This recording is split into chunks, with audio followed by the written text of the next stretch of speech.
नमस्कार, मैं doctor Ranita Mathur, Babu Shobharam government arts college Alwar. BA part third के स्टूडेंट्स के लिए हम ज्योग्राफी ऑफ एशिया की का अध्ययन कर रहे थे हम। और इसके पहले के चैप्टर्स में हमने पढ़ा कि वहाँ की धरातलीय अवस्था किस प्रकार की है, इस महाद्वीप की क्या विशेषताएं हैं, किस प्रकार से इसकी रचना हुई, किस प्रकार से यहाँ पे सभ्यता और संस्कृति का विकास हुआ, और यहाँ विश्व के अन्य देशों से ये महाद्वीप कैसे अलग है। तो ये हमने इसका डिटेल में अध्ययन किया। आज हम इसकी अपवाह तंत्र की बात करेंगे, ड्रेनेज पैटर्न की बात करेंगे।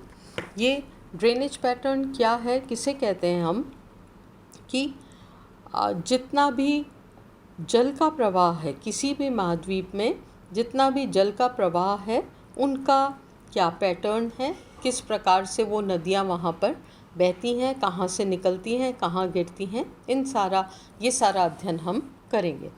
तो एशिया जैसे विशाल और सबसे बड़े महाद्वीप में अपवाह तंत्र का महत्व बहुत ज़्यादा है, क्योंकि अपवाह तंत्र जो है वो बहते हुए जल का अध्ययन हमें करना होता है।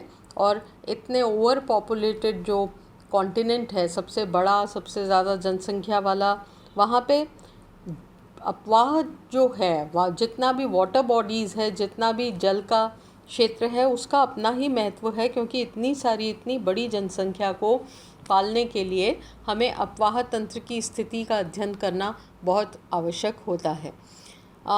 एशिया में किसी बड़ी विशाल नदी की जब हम बात करते हैं तो यहाँ पे बहुत बड़े बड़े नदियों के मैदान हैं, जहाँ पर एक बड़ी नदी ना भी हो, परंतु एक नदी और उसके साथ की जो काफ़ी सारी सहायक नदियाँ होती है वो उन विशाल मैदानों की रचना करने में सहायता प्रदान करती है।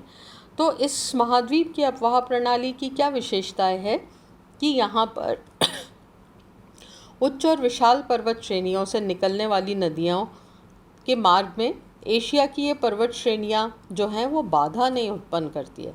सामान्य रूप से मध्यवर्ती जो पर्वत क्रम है उससे निकलने वाली नदियाँ पर्वतों के ढालों के अनुसार ही बहती है, इसलिए उनके मार्ग में कहीं पर बाधा नहीं आती है।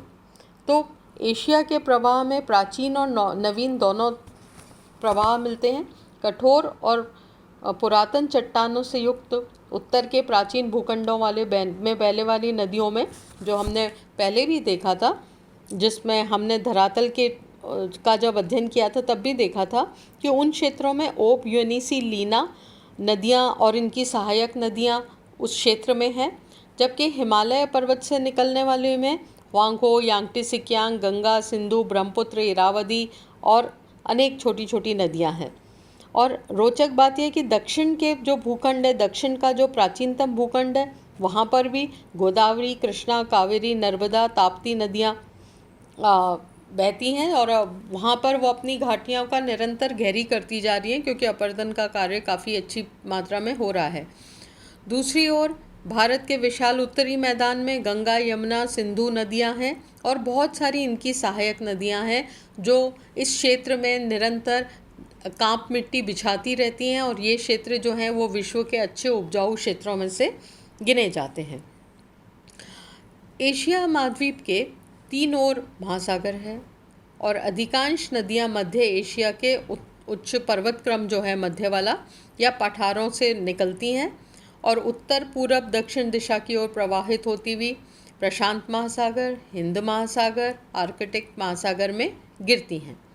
फिर भी एशिया महाद्वीप का लगभग 80 लाख वर्ग किलोमीटर क्षेत्र आंतरिक भाग है, जिसका जल किसी भी सागर में नहीं गिरता है। ये एक बहुत इम्पॉर्टेंट बात है कि ये जो इसका अंतः प्रवाह है, ये नदियाँ बाहर नहीं गिरती हैं और यह जल शुष्क भागों में सूखकर ही विहीन हो जाता है।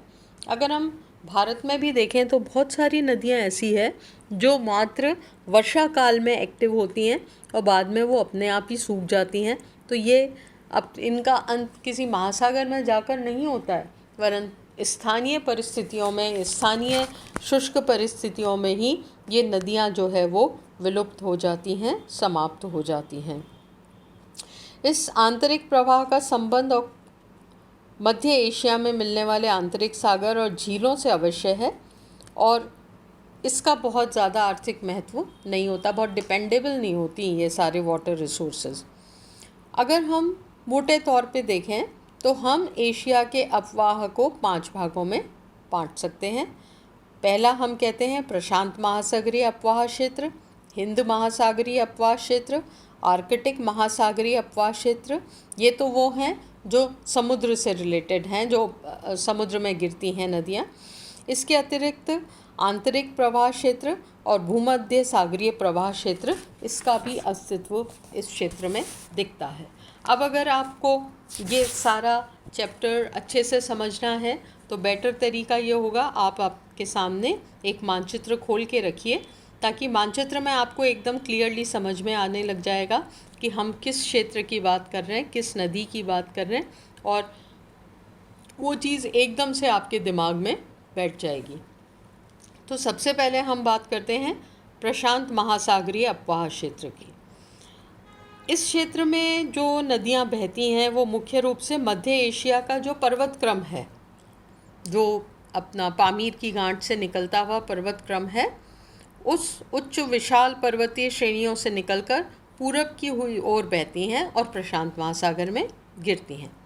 इस क्षेत्र का विस्तार अपेक्षाकृत कम है, थोड़े से ये जो लिमिटेड क्षेत्र वाली नदियां हैं जो प्रशांत महासागर में गिर रही हैं, और इसमें जो प्रमुख नदियां हैं वो है आमूर, होंगहो, यांगटी सिक्यांग, सिक्यांग, मिक्यांग, मीनाम और लाल नदी हैं। और इनकी कुछ सहायक नदियां, जैसे आमूर की सहायक नदी है ऊसरी, सुंगारी, होंगहो की सहायक नदी है वीहो, फेनहो, यांगटी सिक्यांग की सहायक नदियों में हान, मीन, कान, चार्लिंग, सियांग आदि है। तो ये सारी जो नदियां हैं ये कहाँ से निकल रही हैं? मध्य हिमालय का जो क्रम है, मध्य पर्वत क्रम है, वहाँ से निकल रही हैं और प्रशांत महासागर में गिर रही हैं। और इस क्षेत्र में आपको अनेक प्रकार के प्रवाह स्वरूप देखने को मिलते हैं, जिसमें होंगहो का जो अपवाह क्षेत्र है, ओरटोरा का पठार है, और सिनलिंग पर्वत श्रेणी के निकट भाग में आयताकार एक ड्रेनेज सिस्टम, ड्रेनेज प्रणाली विकसित हुई है। और यांगटी सिक्यांग अपनी सहायक नदियों के साथ एक वृक्षीय आकार का इसका जो अपवाह प्रणाली है उसको विकास करती है। मतलब इस क्षेत्र में क्या है, कंपैरेटिवली ढाल कम होने से नदी का पानी जो है एक वो फैल सा गया है, और इसलिए हम उसे एक वृक्षीय अपवाह सिस्टम कहते हैं। इस क्षेत्र में मिलने वाली नदियों का इस क्षेत्र में क्या महत्व है? ये सिंचाई के लिए, कृषि के लिए, परिवहन के लिए ये सारी नदियाँ काम आती हैं। और ये नदियाँ समुद्र में गिरने के पहले कंपैरेटिवली थोड़े से कम ढाल वाले क्षेत्र में बहती हैं, इसलिए यहाँ पर मैदानों का निर्माण होता है, डेल्टाओं का निर्माण होता है। और चीन का विशाल उत्तरी मैदान होंगहो नदी की देन है। और होंगहो प्रतिवर्ष यहाँ पे बाढ़ें आती है, पर उसका एक फ़ायदा क्या होता है, उपजाऊ मिट्टी बिछा जाती है। फिर भी इस नदी को, जैसा कि हम पहले भी पढ़ चुके हैं, सॉरो ऑफ चाइना या चाइना का शोक कहा जाता है। यांगटीसी नदी का भी अपना महत्व है, और इसका जो डेल्टा है वो भी काफ़ी विशाल डेल्टा है।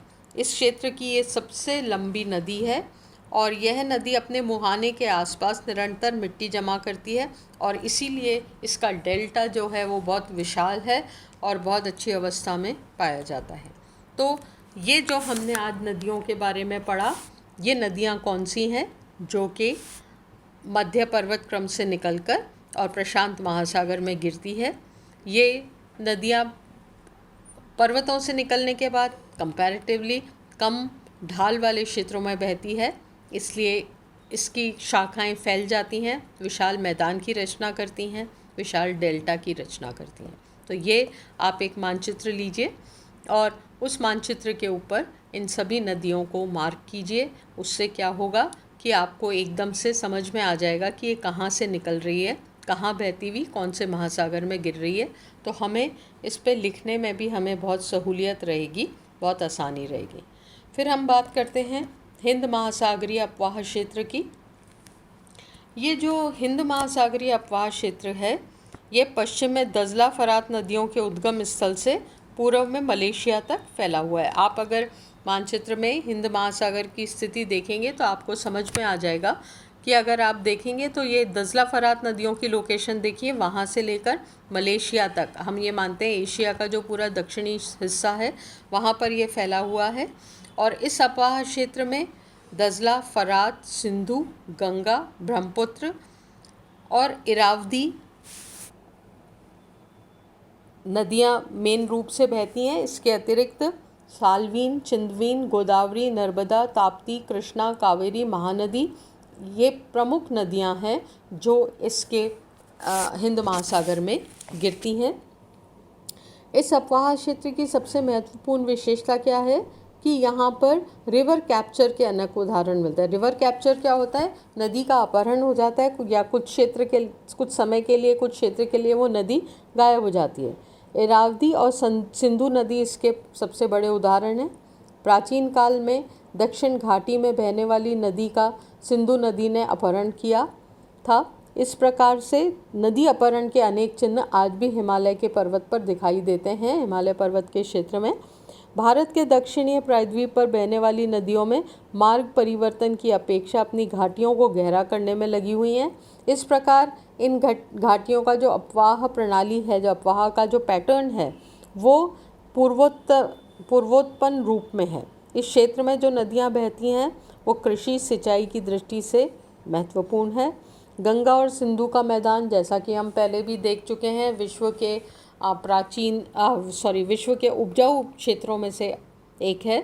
बहुत बड़ी मात्रा में यहाँ पे कृषि की जाती है और ये क्षेत्र एक अच्छा कृषि के लिए अच्छा क्षेत्र माना जाता है। म्यांमार की इरावदी नदी इस क्षेत्र को सुचारू आर्थिक जीवन प्रदान करती है। इराक अपनी दोनों नदियों, जिसकी हमने बात की थी, दज़ला और फरात की देन है। अगर इराक में से दज़ला और फरात नदियाँ निकल जाएं तो वहाँ पर लोगों का रहना, लोगों की आर्थिक एक्टिविटीज़ हैं वो बहुत लिमिटेड हो जाएंगी। इसलिए उस क्षेत्र की नदियाँ जो हैं वो बहुत ज़्यादा इम्पॉर्टेंट है। अगर ये नदियाँ वहाँ पर नहीं होती तो वहाँ की स्थिति कुछ और ही होती। और ये वो नदियाँ हैं जिसमें वर्ष पर्यंत पानी रहता है। तो हम ये मानते हैं कि आर्थिक दृष्टि से ये जो हिंद महासागर का जो अपवाह क्षेत्र है वो बहुत ज़्यादा महत्वपूर्ण है। और जहाँ जहाँ ये नदियाँ बहती हैं उस देश का जो आर्थिक आधार है वो यहाँ पर बना हुआ है। जहाँ जहाँ ये नदियाँ बहती हैं इसका अपवाह क्षेत्र जो है वो पॉपुलेशन की दृष्टि से बहुत हाई डेंसिटी वहाँ पे पाई जाती है, क्योंकि आर्थिक क्रियाएं वहाँ पे मानव के लिए बहुत है। अगली क्लास में हम और अपवाह क्षेत्रों की चर्चा करेंगे। Thank you.